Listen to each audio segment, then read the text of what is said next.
Bien, ya estamos grabando. Perfecto. Voy a empezar con dudas de la tarea. Recuerden que quedamos que se entrega entonces el lunes, perdón, ¿qué día quedamos? El miércoles, ¿no? No me equivoco. A ver, déjenme ver. Ya no lo tengo presente. Un momento, por favor. Profesor, o sea que no se No. entregaba el pasado Ah, lunes. es hoy, se entrega hoy, claro. Bien, entonces, ¿hay dudas todavía sobre la tarea? Se entregaba hoy entonces, no el pasado lunes. Bueno. ¿No? Sí, una duda, profesor. Bien. Sí, una Entonces, duda. continúo con el tema que había empezado a ver. A ver, José Luis, por favor. ¿Sí me oye? No te estoy Hola. escuchando. Es probablemente Creo que no nos escucha. de mi configuración. Un momento, por favor. Voy a revisar cómo está la configuración de sonido, porque no os estoy escuchando.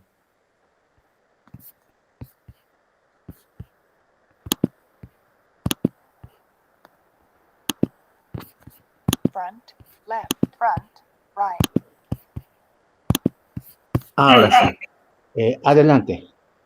Bueno, ¿ya me escuchan? Ahora sí, ya te escucho, José Luis. No, yo nada más decía que la tarea, bueno, yo la entregué el pasado lunes. La verdad es que no recuerdo que dijo que se entregaba hoy. Sí, me acuerdo que tú la habías entregado ya hace algún tiempo. No hay ningún problema, por supuesto, pero pues, para los demás la tarea se entrega hoy. Si tú Muy bien. quieres revisar algún aspecto de la tarea, todavía puedes hacerlo, porque creo que Vladimir no la empezaba a calificar. Ujú. Muy bien. Y disculpe, ¿cuándo la van a calificar? Eh, pues yo creo que Vladimir la va a calificar de aquí al fin de semana. No sé si Vladimir está conectado. ¿Vladimir? Me parece que no está conectado ahorita, pero déjame preguntarle, pero supongo que para la próxima semana la entregamos ya calificada. Entonces la próxima semana sería la réplica. Ajá, vamos a ponernos de acuerdo sobre la hora para que no tome parte de las horas de clase. Ujú. Perfecto, muy bien. Pero con tiempo la fijamos para que, digo, no va a ser ese mismo día, ¿no? De hoy es la réplica o mañana es la réplica, ¿no? La fijamos con tiempo. Ujú. Muy bien. Sí, le agradezco mucho. No, no Gracias. tienes de qué, José Luis. Bien, ¿los demás tienen alguna pregunta u observación sobre la tarea? ¿Alguna duda de último minuto? ¿Va a haber tarea de reposición? Sí, va a haber tarea de reposición. Gracias. Ajá. Mi duda sería, a veces en el algoritmo de minimización de estados, creo que puede haber un caso donde te queden estados como volando, o sea, a los que no puedes llegar, y que el algoritmo no elimina. Entonces quiero saber si esos nada más los eliminamos a mano. Eso es posible. Ujú. Sí, sí, sí. Lo que ocurre es que si tienes estados que son clases de equivalencia en sí mismos y que son inalcanzables desde los otros, los puedes eliminar. Lo que ocurre es que si los eliminas, el autómata resultante te acepta el mismo lenguaje, pero no es exactamente isomorfo al autómata que estaría generando el algoritmo. Esa es una diferencia importante desde el punto de vista teórico. Con el algoritmo, si tú tienes un autómata completo, vas a terminar con un autómata, quiero decir, con una función delta completa, vas a terminar con una función delta completa. Cuando tú eliminas estados inalcanzables, no sé si necesariamente sea así. Claro. Pero sí, eso puede pasar. Entonces podríamos decir, perdón. No, que tengas estados que son clases de equivalencia en sí mismos y que no se pueda llegar a ellos a través de otros estados. Entonces no es que no lo esté minimizando, sino que lo está minimizando, pero manteniendo ese isomorfismo, ¿no? Exactamente. Y entonces los dejamos así en la tarea. Si nos aparecen esos, los dejamos, ¿no? Sí, sí, sí, no es necesario que los elimines. Ok, gracias. Bien. ¿Alguna otra pregunta? ¿No? Bien. Entonces déjenme presentar.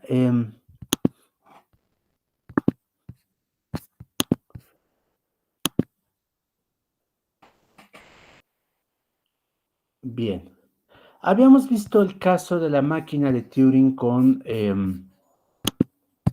a ver, permítame. Voy a tratar de aumentar el tamaño la pantalla, a ver si...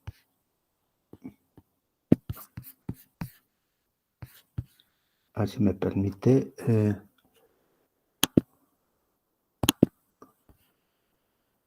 Se supone que había arreglado esto para que se viera por completo en pantalla la ventana, pero creo que no está funcionando, ¿verdad?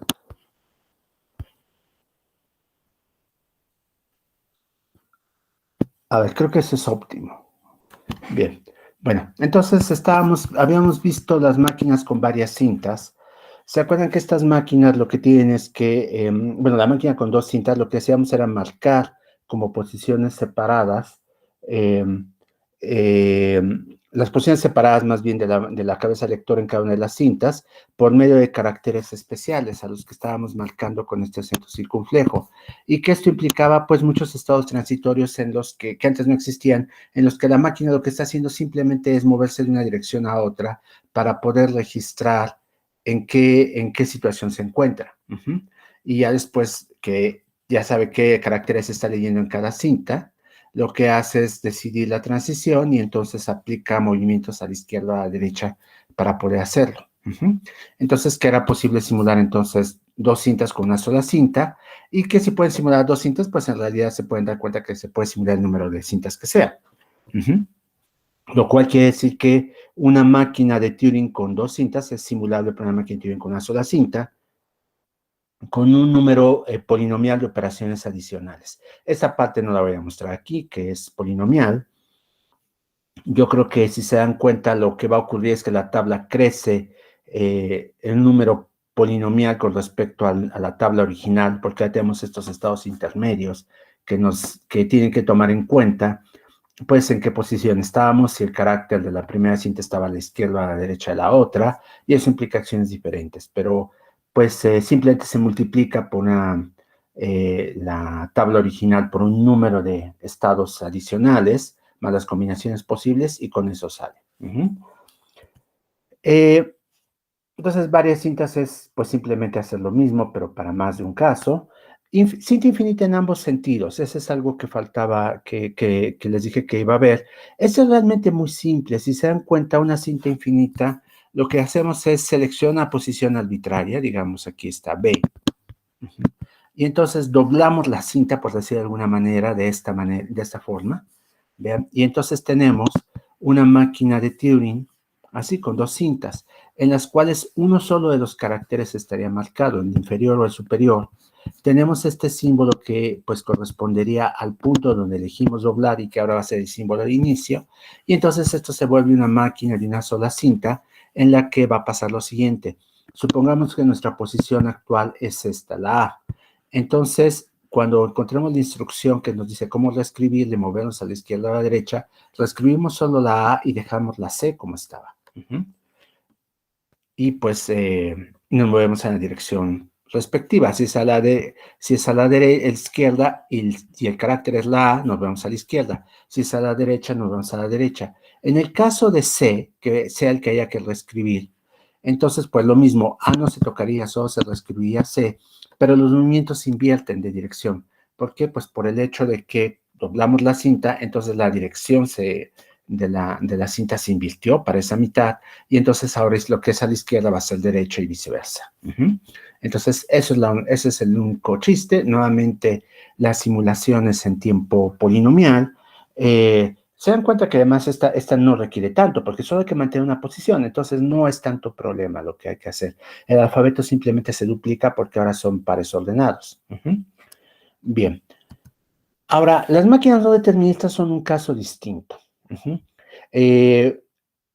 Podemos simularlas por medio de máquinas deterministas, por supuesto, esa es la consecuencia principal de lo que voy a presentar aquí, pero la simulación, como se dan cuenta, implica un número exponencial de operaciones. Vean, en una máquina no determinista lo que tenemos es que, pues, dado un estado y un carácter de la cinta, lo que hacemos es optar por varias posibles transiciones, es decir, varios estados nuevos, caracteres que vamos a escribir y movimientos izquierda o derecha. Entonces, por eso tengo aquí el conjunto potencia de este conjunto. ¿Cómo vamos a definir aceptación en una en una máquina de Turing no determinista? En las otras es trivial, es aceptación como la teníamos, se entra a un estado de aceptación y se acabó. Aquí lo que vamos a tener es que, dado que hay muchas posibles ejecuciones, las ejecuciones, pues si la viéramos como un árbol de elecciones, de decisiones, pues veríamos que se va ramificando cada vez que hay varias posibilidades. Lo que importa es que de la configuración inicial, alguna de las posibles ejecuciones nos lleve a aceptación. Aunque, pues muchas de ellas van a fracasar, por supuesto, ¿no? Pero con que una nos lleve a aceptación, entonces decimos que aceptamos la cinta. Ahora, para reducirla a una máquina de Turing determinista, el truco va a ser el siguiente. Vean, ustedes pueden pensar que hay un árbol de decisiones asociado a la forma en que se va a ejecutar, es decir, están en configuración inicial y ahí tienen dos opciones. Digamos que siempre son dos para simplificar. En el siguiente paso, pues están parados en dos posibles opciones en cada situación. Permítanme un momento, voy a silenciar mi teléfono, se me había olvidado silenciarlo. Listo, ahora sí está. Entonces, pues vamos a estar haciendo esta multiplicación de opciones en cada paso. Y entonces este árbol, pues va creciendo probablemente infinitamente. Algunas ramas podrán crecer infinitamente, otras podrían detenerse en aceptación, otras podrán detenerse en rechazo.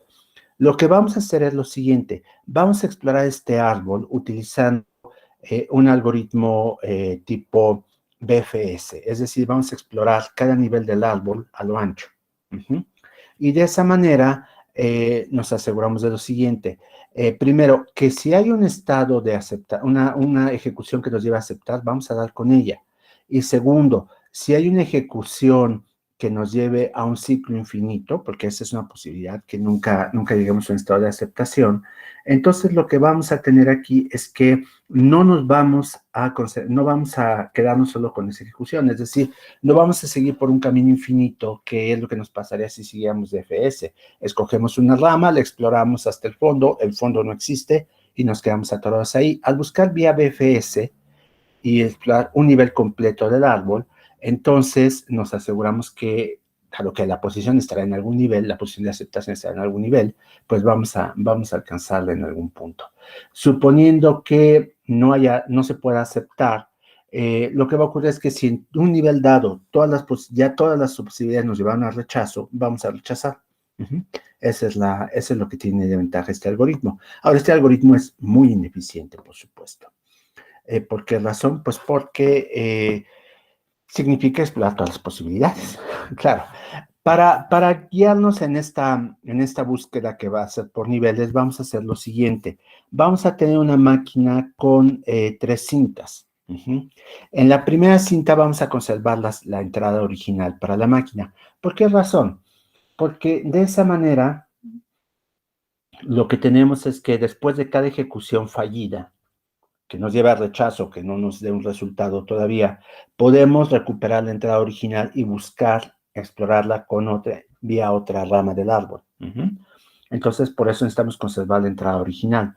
Y la vamos a tener siempre en esa primera cinta. En la segunda cinta, ahorita voy a explicar qué va a haber, pero en la tercera lo que vamos a hacer es copiar la entrada original y procesarla de acuerdo con las opciones que va a definir la segunda cinta. La segunda cinta va a funcionar así. Imagínense que en cada paso tuviéramos R opciones. Vamos a pensar que esta máquina, por simplicidad, siempre nos da R opciones en cada paso. Entonces, lo que tenemos son R elecciones, ¿no? Vamos a pensar que son de los dígitos de 1 a R, y entonces vamos a tomar notación R área, y vamos a escribir números así. Empezamos con números de una sola cifra, que obviamente son 1, 2, etcétera, hasta llegar a R. Después en la cinta vamos a escribir con cosas que están, con estados que la máquina tiene de manera innata, 1, 1, 1, 2, etcétera. Vamos a escribir todos los números posibles de 2 dígitos, después los de 3 dígitos, etcétera, etcétera, etcétera, conforme los vayamos necesitando. Y entonces lo que vamos a hacer es esto. Ya que tenemos esto, vamos a explorar la entrada de la siguiente manera. Toman el primer carácter y le aplican la operación definida por la primera posibilidad de su tabla. Es decir, su tabla les dice, a ver, si estás en el estado inicial y estás leyendo este carácter, tienes R posibilidades. Escoge la primera y ve qué pasa. Entonces ustedes escogen la primera y si la primera los lleva a aceptación, la máquina se detiene aceptando. Si la primera opción no los lleva a aceptación, ya sea que los lleve a rechazo o que pues no pase nada, lo que hacen es reescribir en la cinta, la entrada original y aplicarle ahora al primer carácter la segunda opción. Y pues ven si los lleva a aceptación, aceptan, si los lleva a rechazo o a una situación que no es ni una ni otra cosa, pues entonces prueban con la tercera opción, etcétera, etcétera, etcétera. Y si después de probar con las primeras R opciones no encuentran aceptación, pues se dan cuenta que la máquina de Turing no habría aceptado en un paso. Entonces vamos a ver qué pasa con 2 pasos. Entonces se van al siguiente número, que ahora les marca 1, 1, y entonces lo que hacen es, a partir de la configuración inicial, en el primer paso toman la primera opción, y en el segundo paso toman otra vez la primera opción para ese segundo paso. Y si se aceptan, pues se acabó, aceptaron, si no, se van a la siguiente posibilidad, que es aplicar la primera opción en el primer paso y la segunda opción en el segundo paso. Si esto falla, pues van repiten todo con la primera opción en el primer paso y la tercera opción en el segundo paso, etcétera, etcétera, etcétera. Entonces, lo que están haciendo con esto es explorar sistemáticamente el árbol de decisiones asociado a esta máquina. Y entonces, en algún momento dado, pues, si hay un nodo que diga acepta, van a dar con él. Si no existe ese nodo, pues van a seguir trabajando infinitamente, por supuesto, pero también la posibilidad de que lleguen a un nivel en que todas las posibilidades los llevan a rechazo y entonces rechazan. Es así como funciona esta máquina. Se dan cuenta que lo que está pasando aquí es que simulamos todas las ejecuciones, pero esta simulación implica un número exponencial de ejecuciones, porque pues es un árbol con R ramas en cada nivel, y esto obviamente crece exponencialmente. R a la n es el número de posibles ejecuciones, donde n es el nivel más profundo, y pues obviamente eso es exponencial. De todas maneras, esta máquina pues obviamente va a aceptar sí, solo si la máquina original no determinista acepta. ¿Dudas sobre cómo funciona? ¿No? Bien. Entonces, pues no determinismo es un problema complicado, como pueden darse cuenta, en términos de computabilidad, es decir, de qué se puede hacer con una máquina de Turing. El no determinismo no nos permite hacer más de lo que pueden hacer con una máquina de Turing determinista. En términos de complejidad computacional, por supuesto que el asunto es distinto. Es un tema de esa otra materia, pero ya se pueden dar cuenta que, pues si nuestra restricción es qué podemos hacer en tiempo polinomial, obviamente no podemos simular en tiempo polinomial una máquina no determinista arbitraria. Tenemos que utilizar tiempo exponencial para esta simulación. Bueno, concluyo esta parte de tipos de máquinas de Turing y me voy a dedicar ahora a conceptos más teóricos sobre máquinas de Turing y lenguajes. Primero, observen lo siguiente. Tomamos una máquina de Turing arbitraria, llamémosla M, y tomamos una cadena de entrada arbitraria también, y con esta máquina tenemos 3 posibilidades. La primera, que ya vimos, es que la máquina se detenga aceptando. Llega el estado de aceptación, aquí lo tenemos representado con transiciones, y me diga sí. También hay la posibilidad de que la máquina pues se detenga rechazando. Después de cierto número de operaciones me dice no. Pero también podríamos tener la posibilidad de que no ocurra ni una ni otra cosa. Es decir, la máquina entra en un ciclo infinito. Eso pues es muy fácil de hacer. Digo, si quieren hacer a propósito, pues ponen una máquina en la que los estados de aceptación y rechazo sean inalcanzables a partir del estado inicial y se acabó. Ahí va a estar. El punto importante es que pues uno querría tener la garantía de que una máquina no tiene esta construcción, ¿no? A menos que uno quiera, por supuesto, que trabaje infinitamente.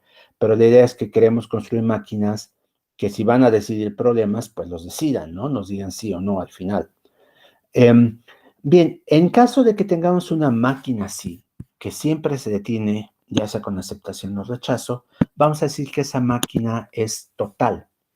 Para toda cadena de entrada, M la acepta o la rechaza. Y vamos a definir dos tipos de lenguajes. Vamos a decir que un lenguaje es recursivo, y esto lo abrevió, la clase de lenguajes recursivos la abrevió con rec. Una máquina un lenguaje recursivo si existe una máquina total que acepte este lenguaje. Y es recursivamente numerable, y lo voy a abreviar con RE, que es la abreviatura usual en esta área. En inglés y en español es igual. Si existe una máquina de Turing que lo acepte, no necesariamente total. Bien, ¿cómo funcionaría una cosa así? Supóngase que pues una cadena está en el lenguaje y el lenguaje es recursivamente numerable. Entonces hay una máquina de Turing que para esa cadena la va a aceptar. Si la cadena no está en el lenguaje, hay dos opciones. Que la máquina de Turing se detenga y diga no, que es lo ideal, por supuesto, pero también hay la posibilidad de que la máquina de Turing entre en un ciclo infinito. Y pues entonces podríamos tener potencialmente lenguajes que son recursivamente numerables, porque las máquinas que los aceptan no necesariamente rechazan las cadenas que no están ahí. Ahora, ustedes me podrán decir, ese es un problema de diseño o de ingenio humano. Es decir, yo te doy un lenguaje y te digo, este lenguaje es recursivamente numerable porque hay una máquina de Turing que lo acepta, aunque a veces la máquina de Turing no se detiene. Pero construyeme una que sea total que acepte ese mismo lenguaje. Y yo diría, bueno, déjame ver si eso es posible. ¿Por qué razón? Porque no tenemos garantía de que sea así. Es decir, estas dos clases están definidas de manera distinta. Los lenguajes recursivos son los lenguajes para los cuales existe una máquina total que los acepta. Y los recursivamente numerables existe una máquina de Turing a secas que los acepta. ¿Las clases son iguales? Es posible para cualquier lenguaje recursivamente numerable demostrar que también es recursivo, construir una máquina que lo va a aceptar y que esta máquina va a ser total. Y la respuesta, vamos a verla más adelante, es que no es así, que existen lenguajes recursivamente numerables que no son recursivos. No podemos construir máquinas de Turing totales que los acepten. A ver, ¿alguien quiere preguntar algo? Nancy, por favor. Bueno, primero una cosa muy básica. Que sea enumerable es que... Sí, ¿qué significa? Ahí me perdí. Segundo, bien. En la lámina anterior... ¿Me regreso? Sí, gracias. Ahí está. En la lámina anterior donde dice que él es recursivamente enumerable, sí, solo si existe una máquina de Turing tal que acepta el lenguaje. Dado que esta máquina no es total, ¿por qué decimos que lo acepta? Porque yo me imaginaba cuando leía el punto 3 de esta misma lámina que si M no hace ninguna de las dos cosas porque entra en ciclo infinito, porque no se detiene, pues en algún sentido no está aceptando, ¿no? O sea... Claro, no está aceptando esa cadena, pero te acepta las que están en el lenguaje. Ah, ok. O sea, ¿qué hace? Tú le das una cadena arbitraria y la máquina te puede contestar sí, te puede contestar no, o se puede quedar callada. Entonces, un lenguaje recursivamente enumerable, un lenguaje recursivo si la máquina siempre te contesta, siempre te dice sí o no. Un día recursivamente enumerable cuando la máquina te dice sí, si la cadena está ahí, por supuesto, y si la cadena no está ahí, te puede decir no o se puede quedar callada. Es algo como una esfinge que te dice, mira, puedes hacerme dos tipos de preguntas, tú no sabes cuáles. El primer tipo de pregunta yo te voy a decir sí o no. El segundo tipo de pregunta yo te voy a decir sí, te puedo decir no o me puedo quedar callada. Y sobre todo, este es el punto importante, que no podemos saber cuánto tiempo se va a tomar en decirme sí o no. Entonces, si te va a decir, si es una pregunta del tipo que sí o no, entonces tú te sientas a esperar y sabes que algún día te va a decir sí o no. Si la esfinge te contesta sí, si es del segundo tipo de preguntas, si la esfinge te contesta sí, pues se acabó. Pero si la esfinge no te contesta, no sabes si es porque la respuesta es no, si es porque nunca te va a contestar o si es porque le está tomando mucho tiempo. No puedes saberlo. Entonces, esa es la diferencia entre estos dos. Un problema que tú sabes que es recursivo es cuestión de que te sientes a esperar. Y puede pasar millones de años, puede pasar generaciones y generaciones de seres vivos, como en The Hitchhiker's Guide to the Galaxy, que resulta que el sentido de la vida es una pregunta recursiva, porque la computadora la va a contestar algún día. La respuesta va a ser 42, por supuesto, pero bueno, llega algún día. Pero si la pregunta no fuera recursiva, si el problema no fuera recursivo, entonces no sabes si algún día se va a detener la computadora. Puede trabajar eternamente y no vas a saber si se va a detener con sí o con no, o no se va a detener nunca. Entonces, esa es la diferencia. ¿Por qué enumerable? Esta es una cuestión, ahorita piénsalo como un nombre nada más, como un apellido que le ponemos a esto. Técnicamente tiene una razón de ser. Lo que ocurre es que tú podrías utilizar estas máquinas para generar un lenguaje, no nada más para decidirlo, sino para generarlo. No lo vamos a ver ahorita todavía, pero un lenguaje que es recursivamente enumerable es un lenguaje que puedes regenerar y simplemente te esperas a que algún día la máquina genere la cadena que tú esperas que esté ahí. Y como los va produciendo uno por uno, los va enumerando, pues los puedes poner en una correspondencia 1 a 1 con los naturales. Por eso es que se llama así, pero ese es una cuestión de tres conjuntos que en realidad no es relevante para lo que estamos viendo aquí, ¿no? Que es recursivo si siempre te dice sí o no, y entonces tú te sientas a esperar con toda la paciencia del mundo porque sabes que algún día te va a contestar. Si es recursivamente enumerable, te sientas a esperar con toda la paciencia del mundo y con toda la esperanza del mundo, porque es posible que nunca te conteste. Si es sí, te va a contestar sí, por supuesto, pero si es no, a lo mejor lo que ocurre es que nunca te contesta. Ok. Entonces, los que son recursivos son un subconjunto de los recursivamente enumerables. Y los recursivamente enumerables, o sea, aunque dada una cadena puede que nunca se detengan, sí reconocen el lenguaje. Exactamente. Ok, gracias. Sí, las cadenas que no están ahí, pues la máquina lo que hace es o decirte no o seguirse en un ciclo infinito. Eso es lo que pasa. Entonces, recursivos son un subconjunto propio. Ese es el punto, porque obviamente si lo reconoce la máquina de Turing total, lo reconoce una máquina de Turing, ¿no? Ya, perfecto, gracias. Bien. Bueno, entonces, esto es importante, por cierto, porque hay muchos problemas en lógica que son problemas recursivamente enumerables. Son preguntas que corresponden a problemas a lenguajes recursivamente enumerables. Esto es un teorema del cálculo de predicados. Esa es una pregunta que es recursivamente enumerable. Es decir, si es un teorema, te va a decir sí, y si no es un teorema, pues a lo mejor te dice no, o a lo mejor sigue en un ciclo infinito. Bien, ahora vamos a cambiar estas cuestiones sobre lenguajes, estas definiciones sobre lenguajes en propiedades de cadenas. ¿De qué manera? Piénsenlo de esta forma. Ustedes tienen una propiedad de una cadena, que es decir, algo que pues es verdadero o falso. Por ejemplo, la longitud de la cadena es un número primo. Aquí estoy usando ese ejemplo. Pues sí, si la longitud de la cadena es un número primo, resulta que la probabilidad de primo aplicado a la cadena A es verdadera. Eso es lo que está diciendo aquí este símbolo. Si la cadena no tiene longitud prima, la propiedad es falsa. Entonces, podemos ahora preguntarnos cosas hacernos preguntas sobre propiedades de cadenas, y estas preguntas se reducen a preguntas sobre lenguajes.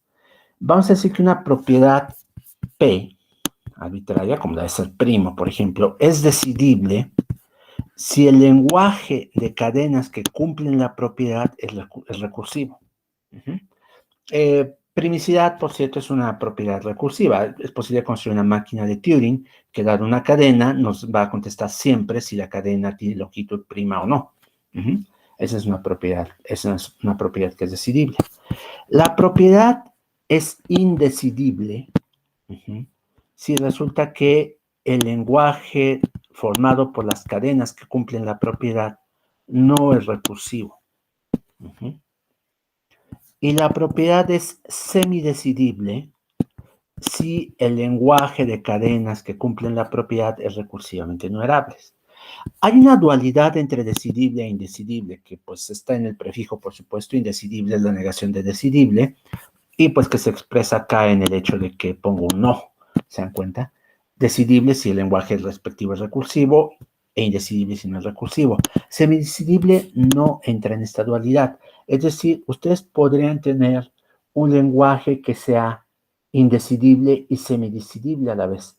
Es decir, si resulta que el lenguaje es recursivamente enumerable, pero no es recursivo, entonces es semidecidible.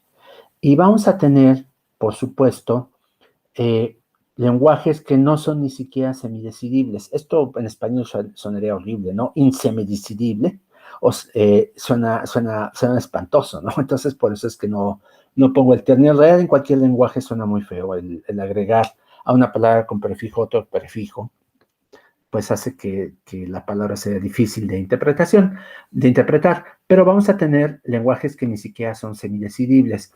Y se los adelanto de una vez, la gran mayoría de los lenguajes no son ni siquiera semidecidibles. El argumento es muy sencillo, lo voy a presentar más adelante con más precisión, pero el punto es este.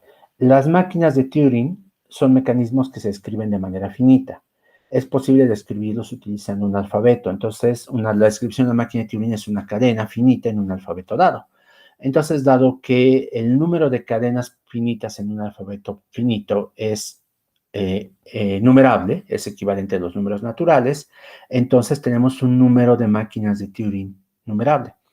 El número de lenguajes posibles, como recordarán que lo mencioné al principio del curso, es el conjunto potencia de sigma estrella, y ese es un conjunto que no es numerable. Entonces, por lo tanto, hay mucho más lenguajes que máquinas de Turing posibles, y eso significa que la mayoría no son semidecidibles. Más adelante voy a dar ejemplos de lenguajes que no son ni siquiera semidecidibles. Por lo pronto, este concepto de indecidibilidad es un concepto muy importante, porque si lo piensan bien, las máquinas de Turing, como son modelos de computadoras, significa que si un lenguaje no es indecidible, una propiedad es indecidible, significa que no podemos contestar si una cadena la cumple utilizando una máquina de Turing, o no podemos contestar de manera infalible. Podemos contestar sí, cuando es el caso, si es semidecidible, pero podemos quedarnos con un no o con una espera infinita si el lenguaje no es decidible, solo es semidecidible. Y si el lenguaje ni siquiera es semidecidible, pues no hay máquina de Turing que nos pueda decir qué pasa, y por lo tanto la propiedad no puede decidirse con computadoras. El punto es que, ¿cómo vamos a probar que existen lenguajes en estas categorías?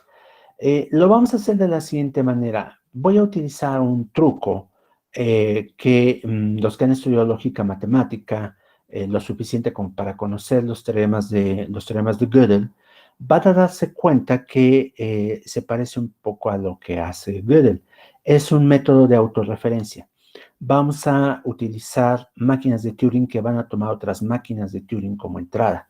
Y en particular vamos a utilizar una máquina de Turing que toma la descripción de sí misma como punto de partida. Y vamos a ver lo que pasa con esto. Para eso necesitamos construir lo que se conoce como una máquina de Turing universal. Déjenme ver si me da tiempo de presentar completa esta idea. La máquina de Turing universal. Sí tengo tiempo de presentarla toda, entonces la voy a presentar. Pero ya el resto, la demostración de que de estas clases de lenguajes recursivos y lenguajes recursivamente innumerables son distintas, la voy a hacer la próxima clase. Hoy tengo que irme temprano porque van a visitar a la Facultad de Ciencias para la evaluación de la licenciatura en Ciencias de la Computación. Visitar es un decir. Yo tengo que estar en mi cubículo y con mi teléfono mostrarles cómo es mi cubículo. Y la gente que nos evalúa va a verlo a través de la cámara de mi teléfono, ¿no? Es un poco absurdo esto, pero es un requisito legal necesario para que la licenciatura esté certificada. Entonces tengo que salir a la facultad en unos minutos. Bien, Entonces, regreso al punto, la codificación de máquinas de Turing. Bien, el punto es este. Tómese una máquina de Turing totalmente arbitraria. Vamos a pensar en esta máquina que tiene, pues, sus estados, alfabeto de entrada, alfabeto de la cinta, la función delta, estado inicial de aceptación, símbolo de inicio de la cinta y el símbolo de espacio vacío. Ajá, es lo que tenemos. Ahora, podemos pensar en lo siguiente. Vamos a codificar esta máquina utilizando el alfabeto binario, 0 y 1. Y para eso lo que hacemos es contar el número de estados. Supónganse que tengo I estados. Cuento el número de caracteres de la cinta. Perdón, de entrada. Son J. Cuento el número de caracteres de la cinta. Son K. Obviamente J es estrictamente menor que K. Y los estados pues los pongo en orden y voy a suponer que al estado inicial le tocó el emésimo lugar, al estado de aceptación le tocó el enésimo y al estado de rechazo le tocó el pésimo lugar. Ahora, los caracteres de la cinta pues también los puedo ordenar y voy a suponer que el qésimo carácter de la cinta es el de inicio de la cinta y el résimo carácter de la cinta es el espacio en blanco. Es lo que tengo aquí. Ya que tengo estos números, piensen en ellos. I, J, K, M, N, P, Q, R son números claves. Yo puedo representar esta parte de la información de una máquina de Turing con la siguiente cadena binaria. Vean, pongo 0 veces I veces 0, y eso me representa el número de estados. Y después pongo un 1 para decir, ese es el número de estados. Después pongo J veces 0, y eso me representa, ¿se acuerdan? Los caracteres de entrada, y un 1. Después K veces 0, y eso me representa el número de caracteres de la cinta. M veces 0 me dice el estado emésimo es el inicial. Después N veces 0 me dice que el estado enésimo es el de aceptación. P veces 0 es el de rechazo. Esto es lo que me está diciendo el carácter de inicio de la cinta es el qésimo y finalmente el résimo es el espacio en blanco. Y pongo un 1. Y entonces esta cinta, esta cadena representa parte de la información de la máquina de Turing. Ariel, por favor. Una pregunta, cuando yo la lámina anterior dijo que K, bueno, a ver, no sé si puede regresar, por favor. Me regreso, por supuesto. Una nada más. No, perdón, dijo que J era estrictamente menor que K, pero me imagino que, por ejemplo, si la cinta está vacía, no es así, ¿o sí?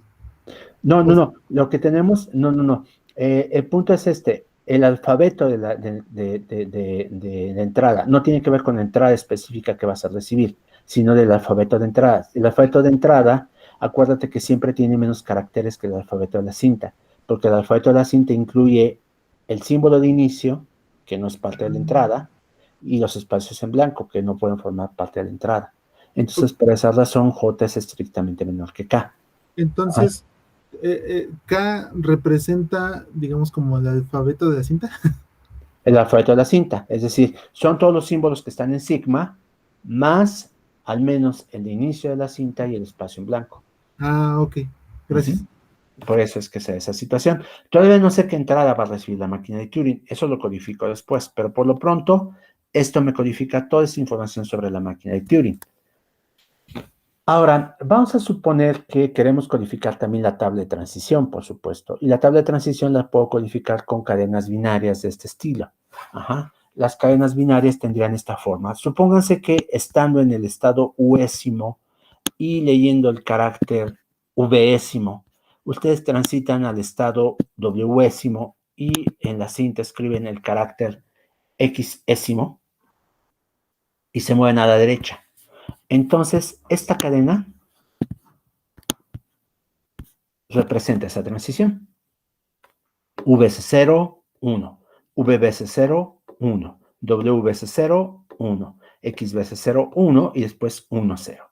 Si en cambio se movían a la izquierda, entonces pues utilizamos esta otra cadena. Vean cómo aquí lo único que cambia es que en lugar de tener este 0, tengo un 1 y con eso represento un movimiento a la izquierda. Y entonces con estas cadenas binarias puedo representar de manera única las transiciones. Y por supuesto que pues una máquina de Turing está descrita primero por esta cadena y después después concateno tantas cadenas como estas, que sean, tantas cadenas como sean necesarias para poder representar la tabla de transición. Y entonces toda la máquina de Turing ahora es una cadena binaria. Está escrita por una cadena binaria. Y las entradas, pues yo puedo utilizar un truco muy similar.